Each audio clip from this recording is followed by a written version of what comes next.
नमस्कार, CSK news में आप सभी दोस्तों का एक बार फिर से बहुत बहुत स्वागत है। दोस्तों, दिन भर की जो फटाफट बड़ी खबर निकल के आ रही है, एक करके जानेंगे दरअसल देश भर में संक्रमितों के आंकड़े के लाइव स्टेटस के बारे में आपको बताएंगे। इस बीच बड़ी खबर निकल के आ रही है, रक्षा मंत्री राजनाथ सिंह तीनों प्रमुखों की सेनाओं के साथ की है हाई लेवल मीटिंग। जी हाँ, हम आपको बताएंगे क्या कुछ बड़ा फैसला, बड़ा ऐलान कर दिया गया, इसके बारे में भी आपको बताएंगे। इस बीच चीनी सैनिकों की प्योंगयांग सो झील के पास डंडे और पत्थर लेकर खड़े हैं, भारत से तनाव बढ़ा। जी हाँ, ये अभी की बिग ब्रेकिंग निकल के आ रही है, जहां पर बताएंगे आपको। इसके साथ ही WHO ने हाइड्रोक्सीक्लोरोक्विन की दवा पर लगाया रोक।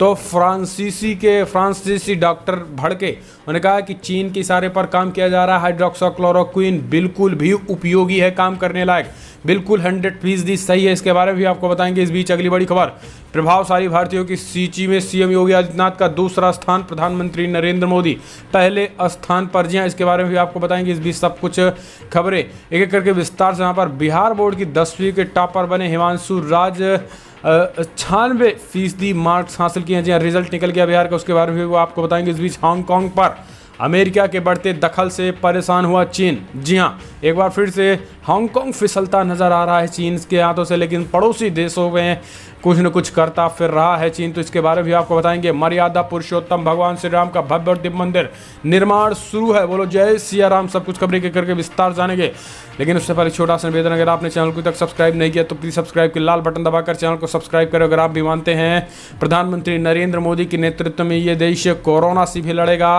और अपने दुश्मन पड़ोसी देशों से भी लड़ेगा और इससे विजय भी पाएगा, तो इस वीडियो को दिल से लाइक करके अपना समर्थन दर्ज करें। दरअसल पहली बड़ी खबर आपको बता दें, देश भर में संक्रमितों का आंकड़ा 1,46,000 को हुआ पार। जी हाँ, 1,46,376 मामले अब तक सामने आ चुके हैं। अगर लेटेस्ट अपडेट निकल के आ रहे हैं, जहां पर दिल्ली में आज 412 मामले सामने, राजस्थान में 176 मामले आए, आंध्र प्रदेश में 97 मामले सामने, जबकि बिहार में 133 मामले आए, कर्नाटका में 100 मामले आए, उड़ीसा में 80 मामले के करीब आए, हरियाणा में 16 मामले, उत्तराखंड में 51, छत्तीसगढ़ में 14, चंडीगढ़ में 12, जबकि हिमाचल प्रदेश में 4 मामले अब तक आ चुके हैं। आज की बात ये।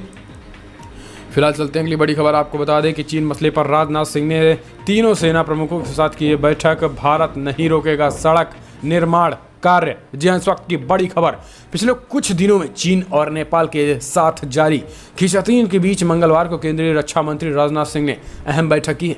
Chief of defence staff Bipin Rawat के अलावा तीनों सेनाओं के प्रमुखों के साथ इस बैठक में रक्षा मंत्री राजनाथ सिंह ने लद्दाख के ताज़ा हालात का जायजा लिया है।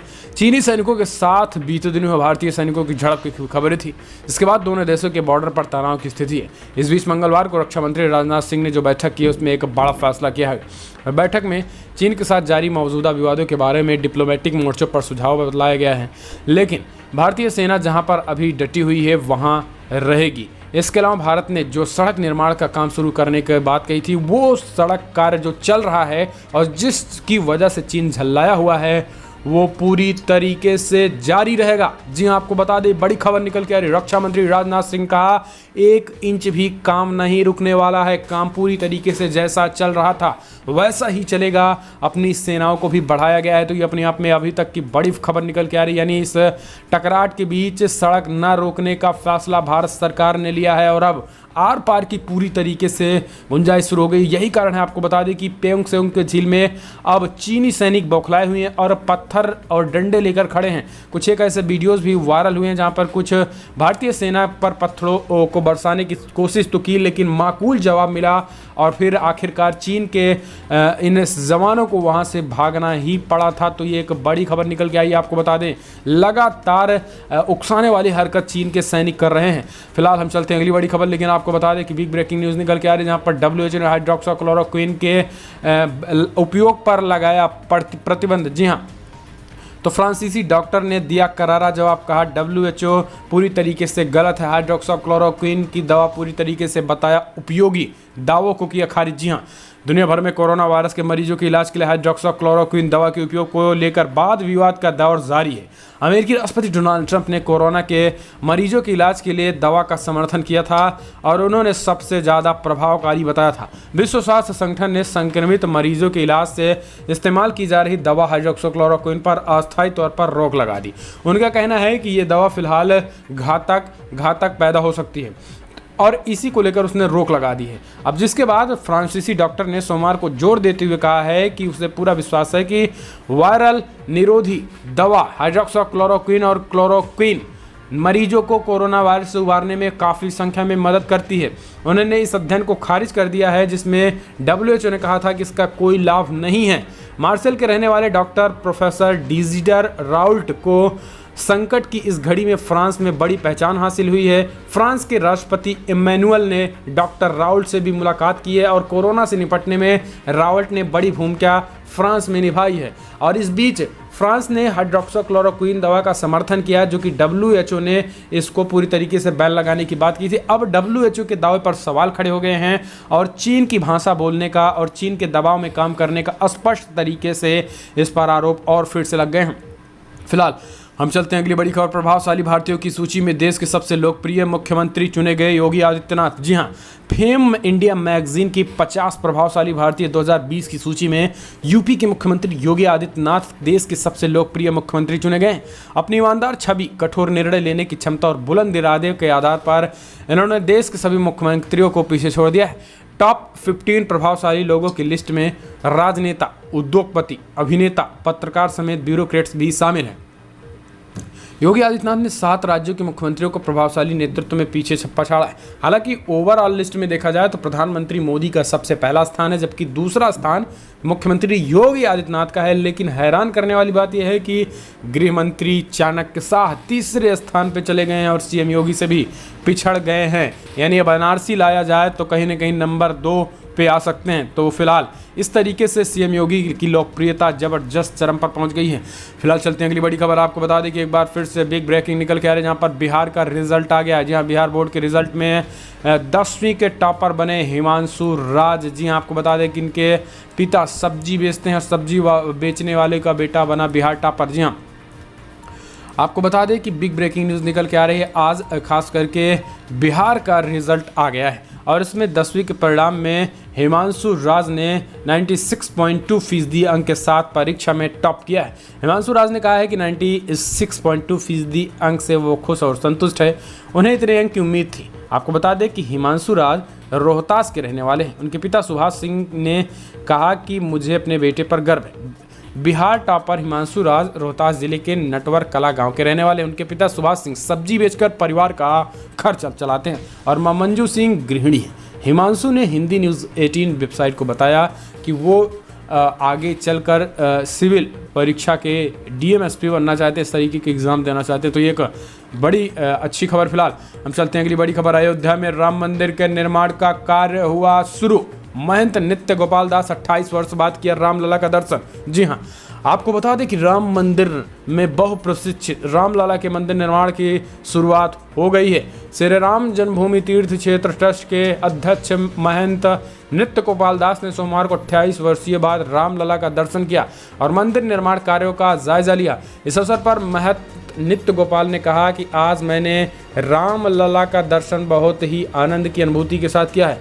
समतलीकरण के दौरान निकले मंदिर के अवशेषों पर उन्होंने कहा कि राम मंदिर पहले भी था और आज भी है, आगे भी रहेगा। बाबरी मस्जिद कभी नहीं थी। इसके साथ ही उन्होंने कहा है कि अब मर्यादा पुरुषोत्तम भगवान श्री राम का मंदिर कोई रोक नहीं सकता है। तो बोलो जय सिया राम। फिलहाल चलते हैं अगली बड़ी खबर। आपको बता दें कि कांग्रेस नेता अलका लांबा के खिलाफ मुख्यमंत्री योगी व PM मोदी के खिलाफ अभद्र टिप्पणी करने पर FIR दर्ज। जी हाँ, एक दूसरा FIR अलका के खिलाफ हुआ। दरअसल कांग्रेस नेता अलका लांबा के खिलाफ PM मोदी और CM योगी की आपत्तिजनक टिप्पणी के मामले में लखनऊ के हजरतगंज कोतवाली में FIR दर्ज कराई गई है। शिकंजा कसने की तैयारी शुरू हो गई। दरअसल आपको बता दें कि ट्विटर अकाउंट पर पोस्ट में जिस तरीके से PM मोदी CM योगी को आपत्तिजनक ट्वीट किया था, इसमें अब राज्य बाल अधिकार संरक्षण आयोग की सदस्य डॉक्टर प्रीति वर्मा की तरफ से तहरीर पर उनके खिलाफ मुकदमा दर्ज किया गया है। ACP हजरतगंज अभय कुमार मिश्र ने कहा कि उनके मामलों की छानबीन की जा रही है। आपको बता दें कि अलका लांबा भाजपा पर लगातार हमलावर रहती हैं। CM योगी और PM मोदी पर इस तरीके की टिप्पणी जमकर ट्विटर पर ट्रोल की हो रही हैं। फिलहाल चलते हैं अगली बड़ी खबर। आपको बता दें कि मजदूरों प्रवासियों के घर जाने के बाद बढ़े कोरोना के मामले। ICMR ने बढ़ाई टेस्टिंग क्षमता। जी हाँ, आपको बता दें कि यूपी हो या बिहार हो, पश्चिम बंगाल हो या उड़ीसा हो, तमाम राज्यों में बड़े पैमाने पर प्रवासी मजदूरों के जाने से समस्याएं बढ़ गई हैं। समस्या इस तरीके से बढ़ गई है कि कोरोना संकट इन राज्यों में अब तेज़ी के साथ पैर पसारने लगा है। यही कारण है कि अब इनमें टेस्टिंग की क्षमता बढ़ाने के लिए ICMR ने बड़ा ऐलान किया है। उन्होंने कहा है कि मौजूदा समय में देश में प्रतिदिन 1,40,000 लोगों के कोरोना टेस्ट हो रहे हैं, लेकिन अब इसकी टेस्टिंग बढ़ाकर लगभग 2 लाख प्रतिदिन की जाएगी। तो ये अपने आप में एक बड़ी खबर है और तेज़ी के साथ टेस्टिंग होने से कोरोना को जल्द से जल्द संकट से निकला जाएगा। फिलहाल चलते अगली बड़ी खबर। महाराष्ट्र की राजनीति में खींचातान, संजय निरुपम ने कांग्रेस सरकार पर ही बोला हमला, जी अपनी ही सरकार को बताया विफल। दरअसल महाराष्ट्र सरकार में एक बार फिर से सियासी संकट गहराता जा रहा है। महाराष्ट्र में कांग्रेस, NCP और शिवसेना की महाखिचड़ी सरकार में पिछले कुछ दिनों में सब कुछ ठीक नहीं चल रहा है। तीनों ही दलों के नेता भले ही स्थिर सरकार होने का दावा कर रहे हैं, लेकिन पार्टी के अंदर विरोध के स्वर उठते रहे। कांग्रेस नेता संजय निरुपम ने महाराष्ट्र में कोरोना के मामले में प्रवासी मजदूरों को लेकर अपनी ही सरकार पर निशाना साधा है। वहीं NCP प्रमुख शरद पवार ने एक बार फिर कहा कि हमारी सरकार स्थिर है, हम साथ खड़े हैं। लेकिन जिस तरीके से कांग्रेस में अंदरूनी बगावत देखने को मिल रही है, इससे स्पष्ट जाहिर होता है कि सब कुछ तो ठीक नहीं है। इस बीच भारतीय जनता पार्टी ने तो राष्ट्रपति शासन लगाने की भी मांग कर दी और राज्यपाल से बाकायदा मुलाकात भी कर ली है। फिलहाल हम चलते हैं अगली बड़ी खबर लेते हैं। आपको बता दें कि हांगकांग पर लगातार चीन के हाथों से फिसलता चला जा रहा है। अमेरिका ने बढ़ाया अपना दखल, जी हाँ, जिससे चीन पूरी तरीके से बौखला गया है। आपको बता दें कि चीन और अमेरिका के बीच तनाव बढ़ता जा रहा है। अमेरिका की हांगकांग पर अब नए सुरक्षा कानून पर बढ़ते दखल को देखते हुए चीन के विदेश मंत्रालय ने कहा है कि अगर अमेरिका चीन के हितों को आघात पहुंचाता रहेगा तो चीन भी इसका विरोध में ज़रूरी कदम उठाएगा। चीन का यह रिएक्शन अमेरिका के उस बयान के बाद आया जिसमें उन्होंने कहा था कि अगर हांगकांग में नए सुरक्षा कानून लागू होता है तो हांगकांग के साथ विशेष व्यापारिक हितों को खत्म कर सकता है।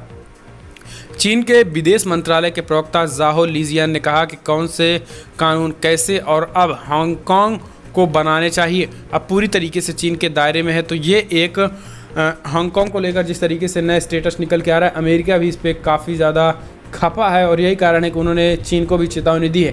फिलहाल आपको बता दें कि एक ऐसा कानून आने वाला है जिसमें हांगकांग का जो स्पेशल स्टेटस है उसको चीन खत्म करने वाला है, जिसमें एक ट्रीटी हुई थी जिनमें 50 साल तक हांगकांग को स्पेशल स्टेटस मिला था। आपको बता दें कि 1997 के पहले हांगकांग चीन का हिस्सा नहीं था, वो एक अलग से एक देश था, लेकिन अब उसको पूरी तरीके से हांगकांग चीन ने अपने कब्जे में 1997 में किया, जिसके बाद उसने कहा था 50 साल तक इस राज्य को अपना नया स्टेटस दिया जाएगा और अब उसमें 23 साल के अंदर ही उस स्टेटस को ख़त्म कर दिया गया है। ख़त्म करने की कोशिश की जा रही है, जो कि अभी कानून नहीं आया है, लेकिन विरोध तेज हो गया। अब आप समझिए कि कानून आने के बाद कितनी बड़े पैमाने पर विरोध हो सकता है और हांगकांग चीन के हाथों से फिसलने वाला है। फिलहाल चलते हैं अगली बड़ी खबर। आपको बता दें कि बड़ा फैसला, गहलोत सरकार ने भी वापस लिया 1 महीना पुराना आदेश, श्रमिकों को मिलेगी राहत। जी हाँ, लॉकडाउन 4 में धीरे धीरे जा रहे छूट के तहत अब श्रमिकों को भी काफ़ी राहत दी गई है। अशोक गहलोत सरकार ने श्रमिकों के कामकाज की अवधि में 12 घंटे से घटाकर 8 घंटे कर दी।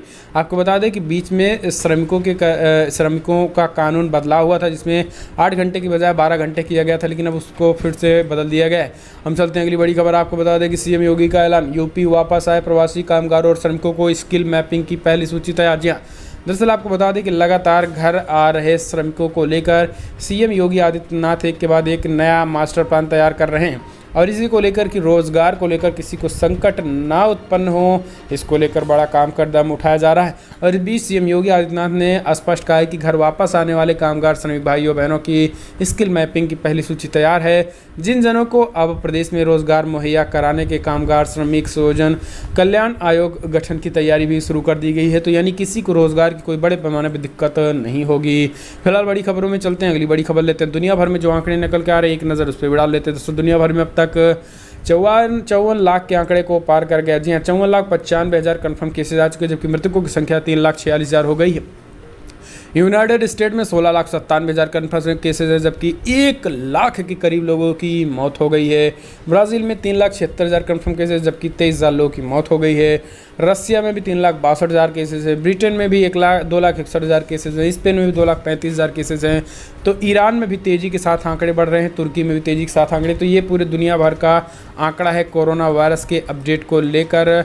फिलहाल चलते हैं अगली बड़ी खबर लेते हैं, जहाँ पर आपको बता दें कि बिग ब्रेकिंग निकल के आ रही है, जहाँ पर अब 6000 कर्मचारियों की छटनी, टीवीएस ने भी सैलरी पर चलाई कैंची। जी हाँ, आपको बता दें कि कोरोना संकट के बीच अब छटनी और सैलरी कटने की खबरें निकल के आ रही हैं। बीते दिन ऑनलाइन कैब बुकिंग सेवा मुहैया कराने वाली कंपनी ओला ने 1400 कर्मचारियों को छटनी की का ऐलान किया था।